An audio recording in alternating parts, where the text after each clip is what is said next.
Hello, boys and girls, and various others. It's the clearing throat hour with some vinyl. I don't know what that means, but anyway.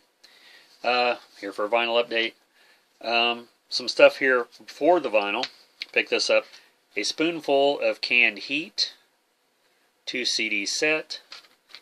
I'm not sure if I even have any canned heat on vinyl. I know I didn't have any on CD.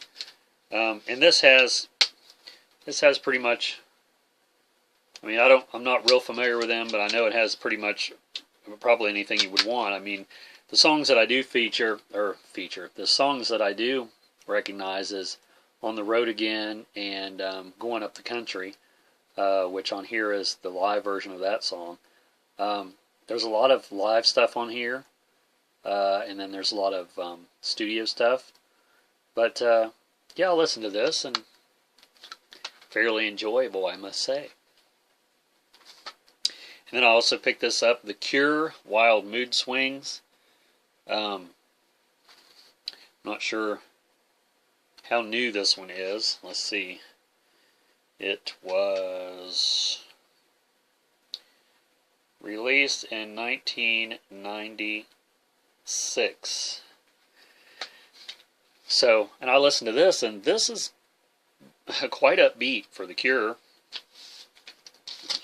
which is not a bad thing. I mean, you know, they don't have to be like strictly depressed and goth all the time.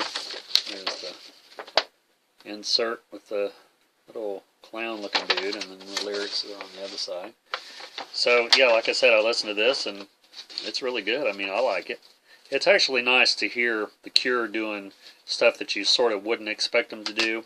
I mean, you can still, it's The Cure by the way it sounds, but, and then I picked this up. This was in the clearance at Half Price Books. Last night, a DJ saved my life. History of the Disc Jockey. And this book is quite thick, you might say. And I was looking at this once before they put them in clearance, and was contemplating on getting it. But once it went down to, I think I paid $3 for it, I was like, yeah, I need to get that. So let's see if I can find the index here. This is these are at Half Price Books, so maybe if you're interested, maybe you can find one. I thought these was, anyway, it starts out with the age of radio, the beginnings of radio. And it goes into, you know, the DJs that was on the radio at the time, and then it goes into hip hop, and it goes into DJing and scratching, and all the way up till now, I'm guessing, because this came out in 2000. Or wait, it might be a little newer than that. Here we go. That's what I was looking for. The contents. So it has the beginnings of radio and the beginnings of clubs, and then northern soul, reggae, disco roots, disco, high energy, hip hop roots, hip hop, U.S. garage, house, techno, balearic, acid house, UK sounds, artist, outlaw, superstar, and today. So that'll be interesting to read. And then I picked this up, I don't know, a few weeks ago. It's the Hidden Ohio Map and Guide. Me and Kat seen this at the street fair back in October at a different store, and it was on the wall. And it's like, wow, that's really cool, because it has all the it has like the hauntings, Native American sites, strange creature sites, UFOs and aliens, sacred geography, Bigfoot, Mothman. So yeah, we're going to try to find a place to hang that up, which that's the ultimate goal, is to try to find space for it, because it's a pretty good size map. But if you're interested in that, I got that at half price too. On to the vinyl. Banish Misfortune, Malcolm Dalglish and Gray Larson. When I picked this record up, I think originally I pulled it out for Kat, because a lot of times I'll go through the records at like thrift stores, and if she's looking at something else, I'll pull out the ones that I think she's interested in, and I was basing it on just the cover because it's like very fairy-ish. And she decided not to get it, so I did. It's hammer dulcimer, vocal, and then you have the tin whistle and recorder, guitar, flute. Came out in 1977, so that would be some interesting stuff. This one was also at Goodwill. This is a Don Kushner presents the Archies, and this record's not in the greatest of shape, but when I see an Archies record that I don't have, I have to go ahead and get it. And this one's very, I guess that's the ocean right there, but that looks like aliens there at the bottom. So this has, I'm not real sure of any of these songs that I've heard, but, like I said, it's the Archies, and here it is on Kushner Records. So, and then also I got this Guy Bedos, I think it's pronounced, and I think this is a French record. It looks like a French outfit he's got on there. And then it's got this awesome gatefold.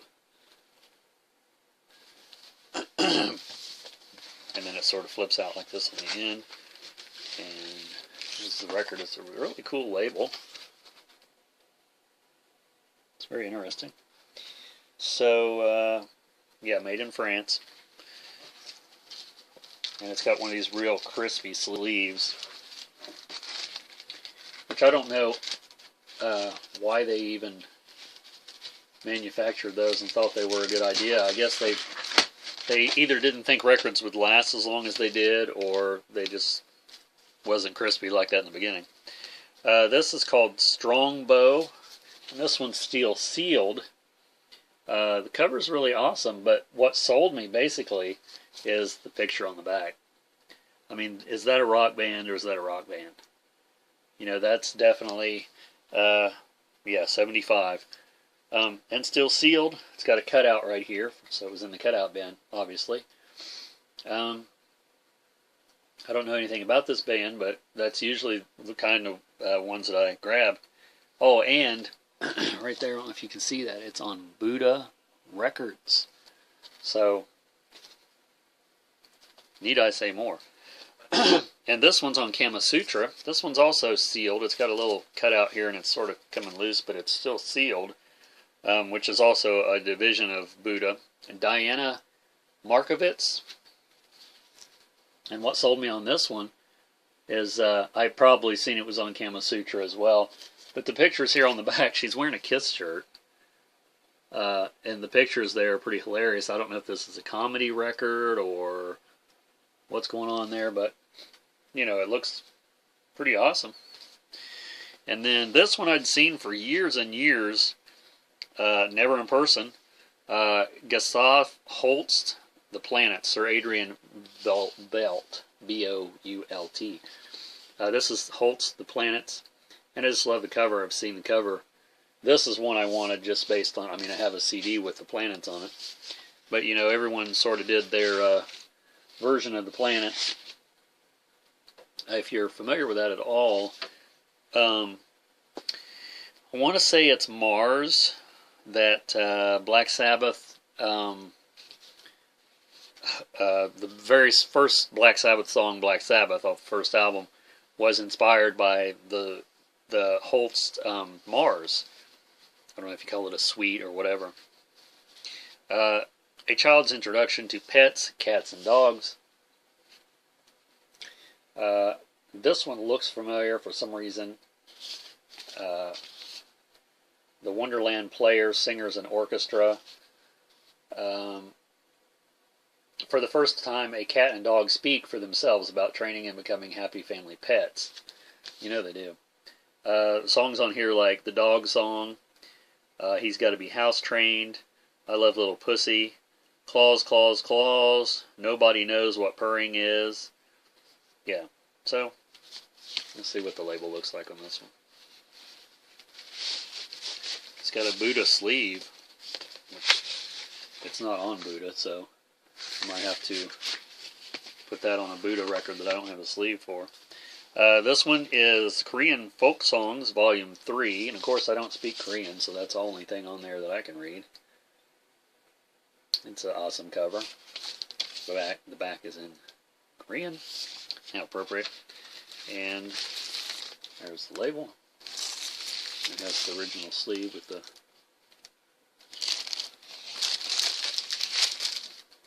Korean writing on it, I think. Is that Korean? Yes, it is. On the bottom. So yeah. And then I picked up one that I can read. Whoops. Sam Kinison, Have You Seen Me Lately? I don't have this. I have one of his CDs, but it's a different one. And this one has Wild Thing on it, which he had a pretty good hit with that, I guess. I mean, I don't know if it was on the charts hit, but they played it on MTV all the time.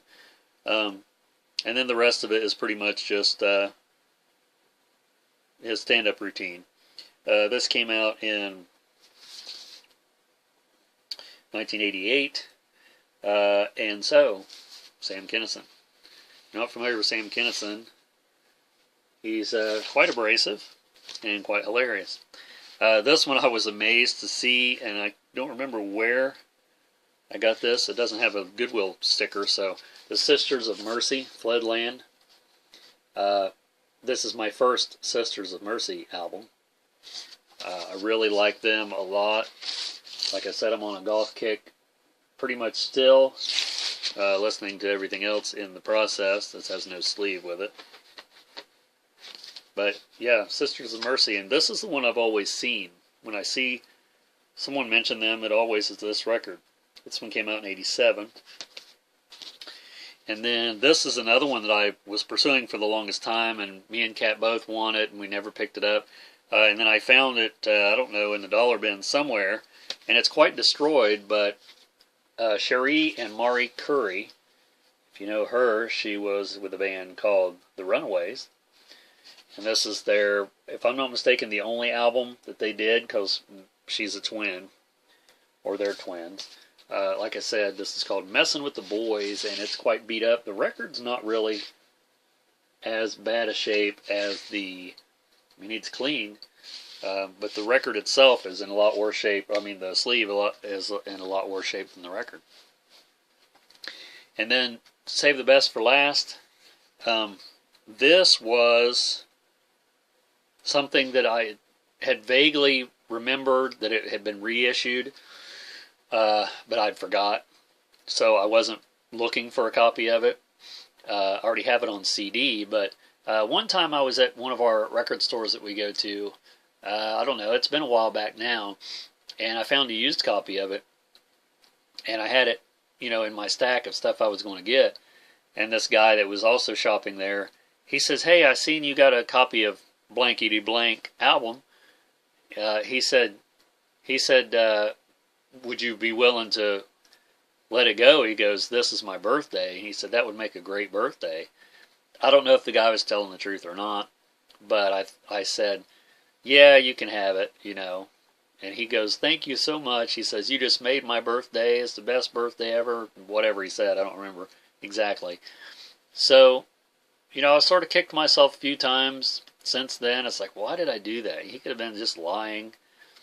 You know, because I'm Mr. Skeptical. I don't believe anything, really, unless I have proof. So, yeah, if he would have taken his wallet out and showed me he was born on this day, then that would have made... I should have asked him that. I didn't think about it at the time. Anyway, the reissue is what I have. The Shag's Philosophy of the World. This is sort of falls into that Grail category. My pal Foot is a great song. It's Halloween.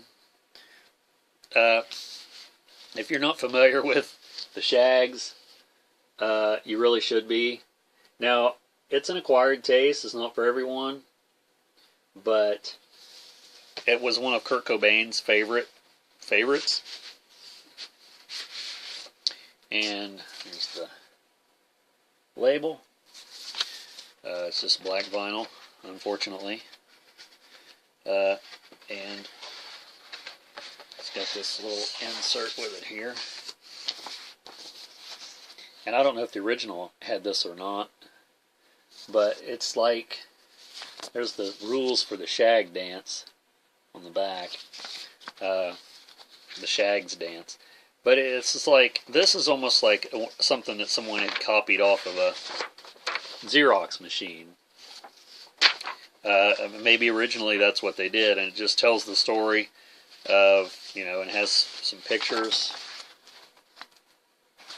But yeah, I mean, this came out in 1969 originally, and then it was reissued in 2016 by Light in the Attic Records, which also reissued one of my favorite albums I still need to get a reissue of, is this, the Louvin Brothers' Satan is Real. I have a used copy of it, but so yeah, it has some pictures in here,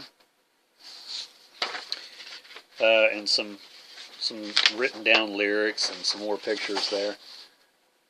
But yeah, if you're curious about the Shags, look them up on YouTube. I'm sure they're on there, and listen to them and leave me a comment. Let me know what you think. I mean, if you like everything like I do, or especially cool and strange, weird, unusual music, you'll like this. I'll read the hype sticker here. It says, "It's safe to say that the Philosophy of the World is one of the most polarizing LPs of any era or genre. Recorded in 1969 by the Wiggins sisters, with Dot taking lead writing duties, the album is an unequivocally unique collection of garage rock, charming and discordant in equal measure. No wonder Kurt Cobain listed it as number 5 on his list of 50 all-time favorite albums. Why, Frank Zappa said the Shags were better than the Beatles. With original copies fetching thousands of dollars, here's your chance to own what may be arguably quintessential private press LP, newly remastered and including notes by Lenny Kaye with unseen photos." So, if that's true, that original that I had would have been worth thousands.